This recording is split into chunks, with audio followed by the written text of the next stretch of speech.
Olá, eu sou a Michele Correia. Eu sou Kleber Costa. E eu, Jéssica Borges. Nós somos da segunda turma de Laboratório de TV e vamos apresentar mais uma edição do Rural Ciência. Um programa feito em parceria com a disciplina de jornalismo científico para divulgar as pesquisas da Universidade Federal Rural do Rio de Janeiro. Confira os destaques dessa edição. Criatividade para superar a falta de recursos e a burocracia nas pesquisas da Rural. Professores da veterinária apostam na acupuntura como alternativa ao tratamento de cães e gatos. Projeto de ecoterapia ajuda crianças com necessidades especiais. Estas e outras notícias você vai ver agora no Rural Ciência.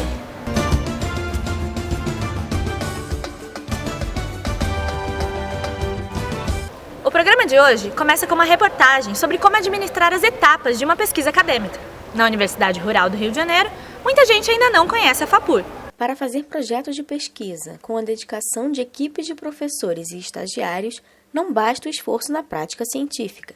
Desenvolver um projeto exige também ações administrativas e burocráticas, como contratos, pagamentos e licitações, que causam dor de cabeça nos pesquisadores.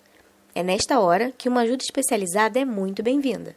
A Fundação de Apoio à Pesquisa Científica e Tecnológica da Universidade Federal Rural do Rio de Janeiro, há 19 anos, tem a missão de contribuir para o desenvolvimento das pesquisas. A FAPUR faz parcerias e convênios em projetos do governo ou não governamentais por meio da cooperação de órgãos como a FINEP, o CNPq e empresas como a Petrobras, por exemplo. O papel da Fundação é ajudar os pesquisadores a gerenciar a verba da melhor maneira possível, desde a simples locação de um carro ou a compra de passagens aéreas até a importação de equipamentos e a construção de laboratórios.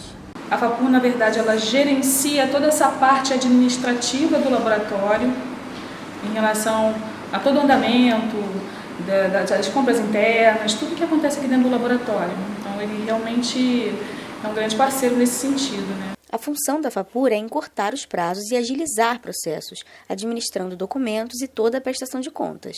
Assim, o pesquisador dedica-se integralmente ao projeto, um ganho de tempo e menos burocracia.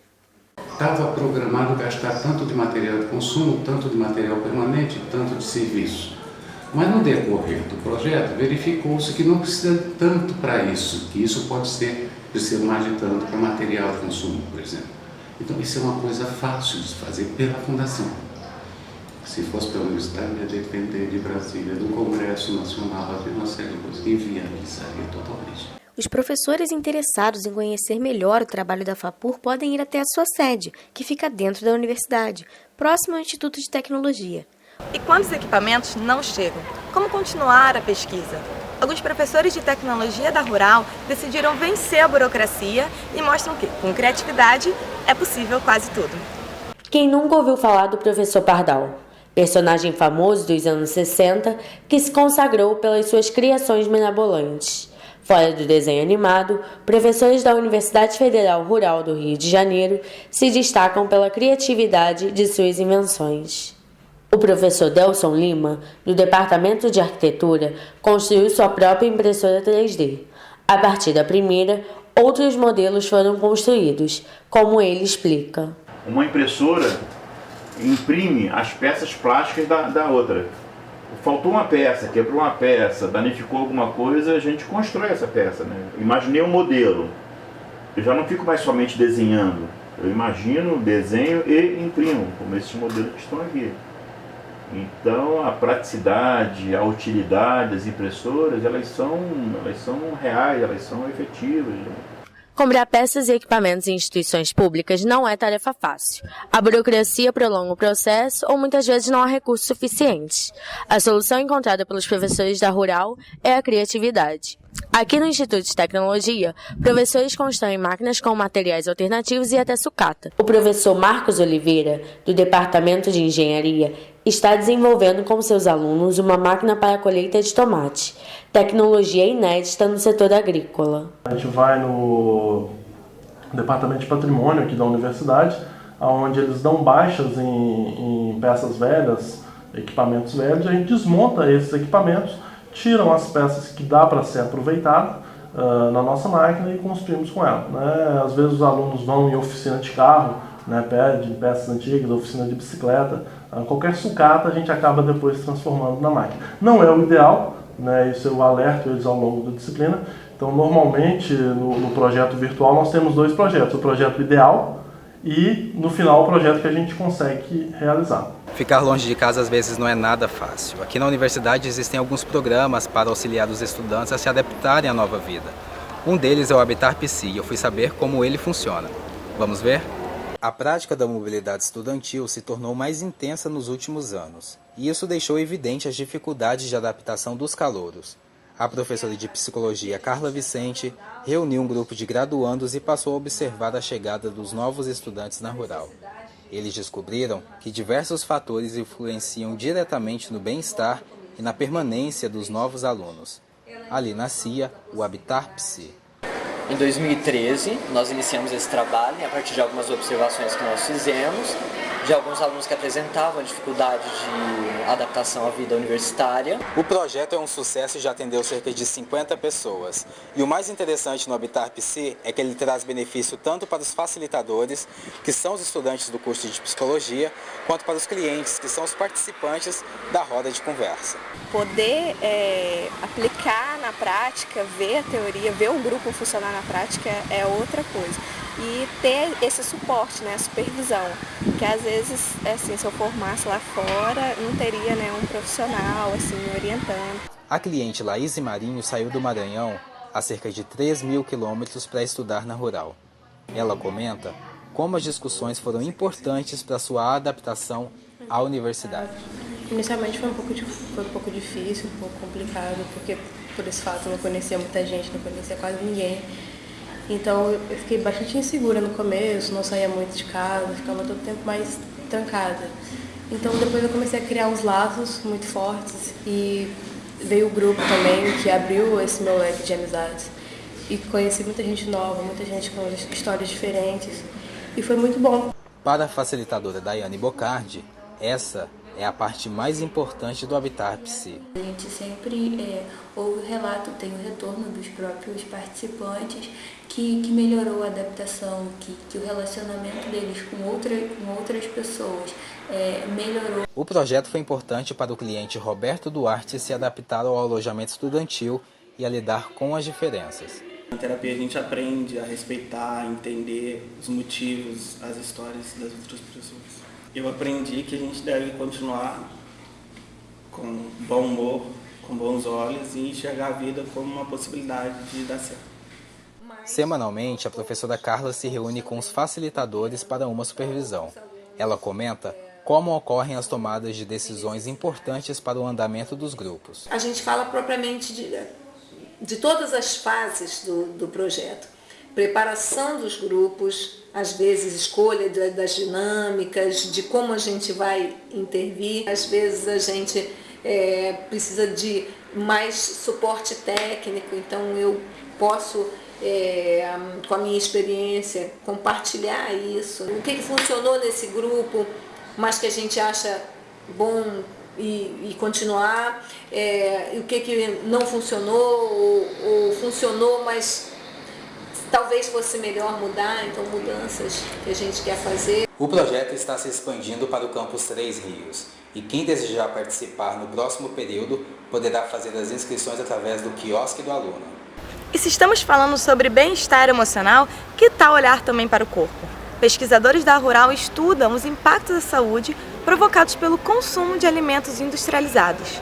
A obesidade é uma doença que há anos preocupa os médicos. No Brasil, a boa notícia é que de 2014 para cá, o percentual de pessoas idosas acima do peso diminuiu. Uma alimentação saudável e a prática de exercícios são apontados como razões principais para o controle do problema. Entretanto, outros fatores também influenciam. A gente pode pensar também na falta de tempo, falta de informação, falta um pouco de informação sobre o conteúdo dos alimentos, falta tempo para as pessoas se alimentarem direito. Às vezes dinheiro mesmo, porque para comer bem o indivíduo tem que pagar um pouco mais para um alimento um pouco mais saudável, né? Em Seropédica, o Instituto de Educação Física já realizou diversos trabalhos sobre obesidade no Brasil. Uma delas, feita pelo professor Anderson Silveira, explica como a má alimentação pode afetar no aumento de peso. Especialista em nutrição, Silveira destaca os pontos negativos de uma dieta à base de produtos industrializados. Alguns trabalhos atuais têm mostrado que esse desenvolvimento da obesidade ele não é diretamente relacionado com o aumento do consumo de gordura, como muitos acreditam, né? A gente sabe que essa obesidade ela parece ter uma relação muito mais direta com esse aumento de produtos industrializados e altamente carboidratados, ou seja, com excesso de carboidrato que a gente vem observando, especialmente nesses alimentos processados, né? Ou fast foods também. Além da má alimentação, o sedentarismo é outro vilão. Para o estudante de Educação Física Alex de Souza, o exercício físico deve ser escolhido com a ajuda de um profissional, mas, acima de tudo, deve ser agradável para o praticante. Primeiramente, o aluno tem que gostar de fazer aquele determinado esporte para poder ajudar no preparo físico dele, ou até no sedentarismo, assim, que é também se alimentar mal, isso aí também faz parte também para que mau condicionamento físico, na obesidade. E quem começa a malhar já sente a diferença. Mais disposta agora, tenho acordado mais cedo, tenho evitado um pouco o pão francês, né? Tenho comido mais coisas assim integrais para poder ajudar, né? Porque eu tô me sentindo muito bem, a pressão tá ótima. E além da obesidade, como acabamos de ver, diabetes, hipertensão e até mesmo câncer são doenças que podem ser causadas pela má alimentação. Mas nenhum jovem pensa sobre isso quando está vendendo saúde. E é este o problema, se descuidar justamente nessa fase da vida. Alimentos de fácil acesso chamam a atenção nas vitrines das lanchonetes, principalmente quando não temos tempo de preparar nossa própria comida.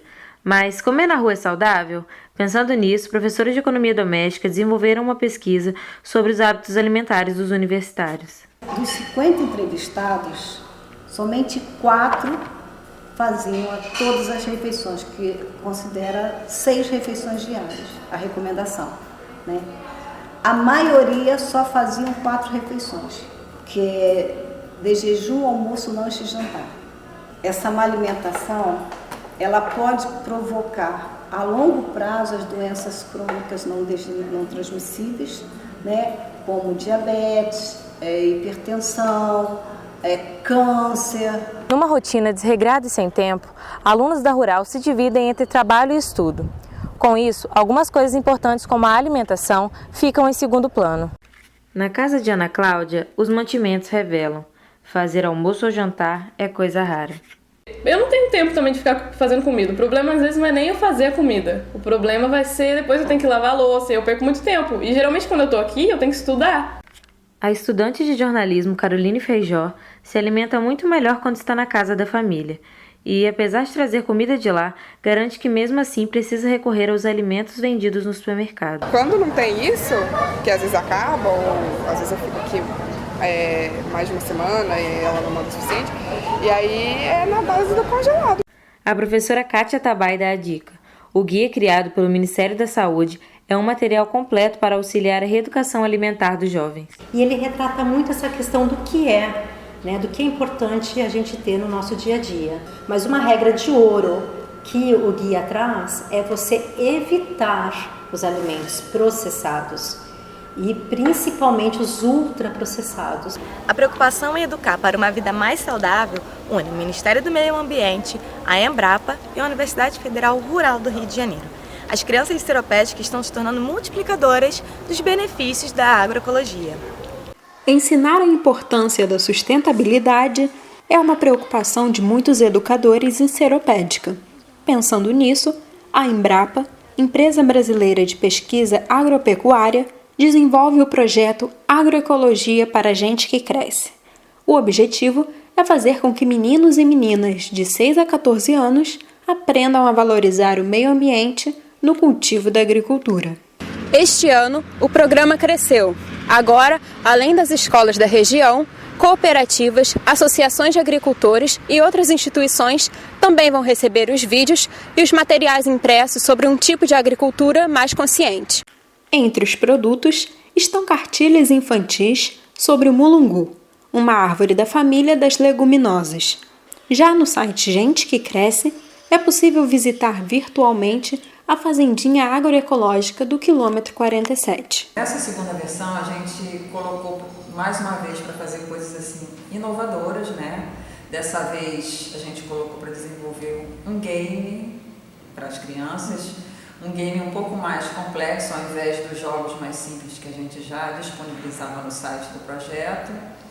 Também fazer um novo filme de animação, mas já utilizar uma nova técnica, então a gente optou pelo 3D, também para desenvolver um produto para criança que também passasse esses conceitos, e dando continuidade à finalização dos materiais didáticos, as publicações, a gente conseguiu finalizar essas 3 novas cartilhas. Os resultados dessa iniciativa podem ser observados em escolas como Caíque Paulo da Corzo Filho. Aqui, os estudantes cuidam da horta seguindo os princípios ecológicos. Vivian Soares é responsável pela Sala Verde, espaço onde os alunos desenvolvem vários experimentos. A Sala Verde é um projeto do Ministério do Meio Ambiente. Então, no Brasil tem diversas salas verdes, tem mais de 300. E essa é uma delas, que é vinculada à rural. A gente, como funciona aqui dentro do Caíque, a gente procura desenvolver nossas atividades mais com as turmas aqui, com os alunos aqui do Caíque mesmo.